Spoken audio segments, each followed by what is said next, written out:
নমস্কার, the news boy অফিসিয়ালে আপনাদের স্বাগত। ইসরায়েলের আকাশ প্রতিরক্ষা ব্যবস্থা, যেটা নিয়ে এত কথা হয়, সেটা এখন একটা বেশ বড় সংকটের মুখে। আজকের এই বিশ্লেষণে আমরা ঠিক এটাই দেখব, কিভাবে এই ইন্টারসেপ্টর মিসাইলের অভাবটা শুধু ইসরায়েলের জন্যই না, বরং পুরো অঞ্চলের নিরাপত্তার জন্যই একটা বিপদ সংকেত হয়ে দাঁড়িয়েছে। চলুন তাহলে ব্যাপারটার গভীরে যাওয়া যাক। দেখুন, একটা প্রভাবশালী ব্রিটিশ থিঙ্ক ট্যাঙ্ক যখন এমন একটা কথা বলে, তখন বুঝতে হবে পরিস্থিতি আসলেই গুরুতর। এটা কিন্তু কোনো সাধারণ বিষয় না, এটা একটা স্ট্র্যাটেজিক সংকট যা যুদ্ধের মোড় পুরোপুরি ঘুরিয়ে দিতে পারে। তো মূল প্রশ্নটা হলো, ইসরায়েলের আকাশ প্রতিরক্ষা ব্যবস্থা, যেটাকে প্রায় দুর্ভেদ্য মনে করা হতো, সেটা কেন আজ এমন চাপের মুখে পড়ল? এর পেছনের আসল কারণটা কি?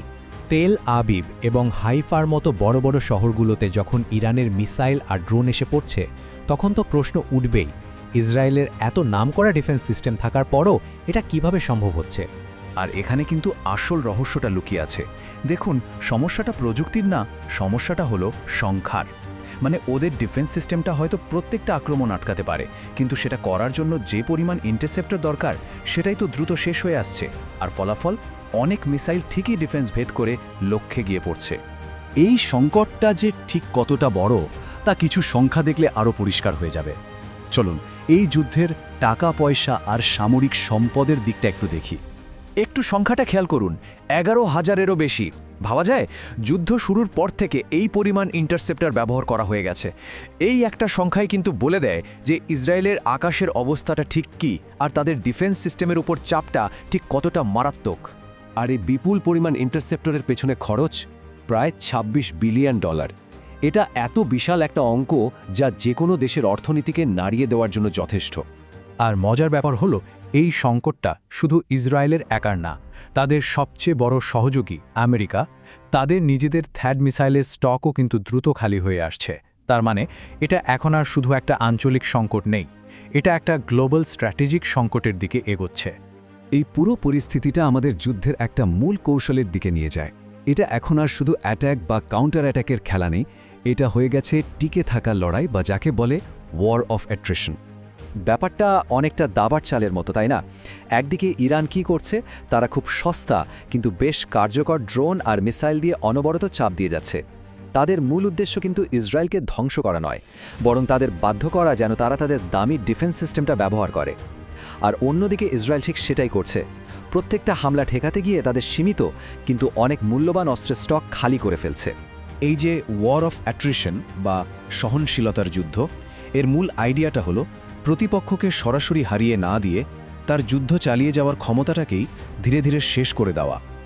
ইরান কিন্তু ঠিক এই কৌশলটাই ব্যবহার করছে।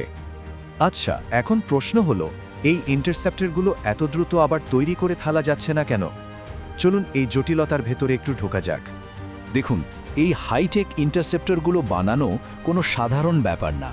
এর জন্য লাগে খুবই অ্যাডভান্স টেকনোলজি, কিছু বিশেষ উপাদান আর অনেকটা সময়। প্রত্যেকটা মিসাইল বানাতেই কয়েক মাস লেগে যায়। সংকটের মূল জায়গাটা ঠিক এখানেই।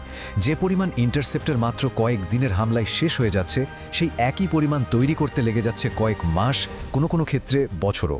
এই ব্যবহার আর উৎপাদনের মধ্যে যে বিশাল ফারাক, এটাই ইসরায়েলকে মারাত্মক একটা বিপদে ফেলে দিয়েছে। এই বাস্তবতার কারণেই কিন্তু পুরো যুদ্ধের গতিপথই এখন বদলাতে শুরু করেছে। চলুন শেষ অংশে দেখি এই সংকটের ভূ রাজনৈতিক প্রভাব কী হতে পারে। তাদের সস্তা কিন্তু কার্যকর কৌশলের কারণে ইরান কিন্তু স্ট্র্যাটেজিক দিক থেকে বেশ সুবিধাজনক একটা অবস্থানে চলে আসছে। অন্যদিকে আমেরিকাও হয়তো বুঝতে পারছে যে শুধু মিলিটারি পাওয়ার দিয়ে এই যুদ্ধ বেশি দিন চালানো যাবে না, তাই তারা এখন ডিপ্লোম্যাটিক সমাধানের দিকে ঝুঁকছে। কারণ সত্যি বলতে তাদের নিজেদের অস্ত্রের ভাণ্ডারও তো সীমিত। সব মিলিয়ে এই ইন্টারসেপ্টরের সংকটই হয়তো এই যুদ্ধের টার্নিং পয়েন্ট হয়ে উঠবে। এখন হয়তো অস্ত্রের ঝনঝনা নিচ্ছে, অস্ত্রের স্টক কতটা আছে সেটাই ঠিক করে দেবে যে পরবর্তী পদক্ষেপ কী হবে। শেষে একটা বেশ বড় প্রশ্ন কিন্তু থেকেই যায়, অত্যাধুনিক প্রযুক্তি কি শেষ পর্যন্ত সংখ্যার কৌশলের কাছে হেরে যাবে? এই সংঘাতটা কিন্তু আধুনিক যুদ্ধের ধরন নিয়ে আমাদের নতুন করে ভাবতে বাধ্য করছে। ভবিষ্যতের যুদ্ধক্ষেত্র আসলে কোনটা ঠিক করবে, টেকনোলজির শ্রেষ্ঠত্ব নাকি টিকে থাকার ক্ষমতা আর সংখ্যা?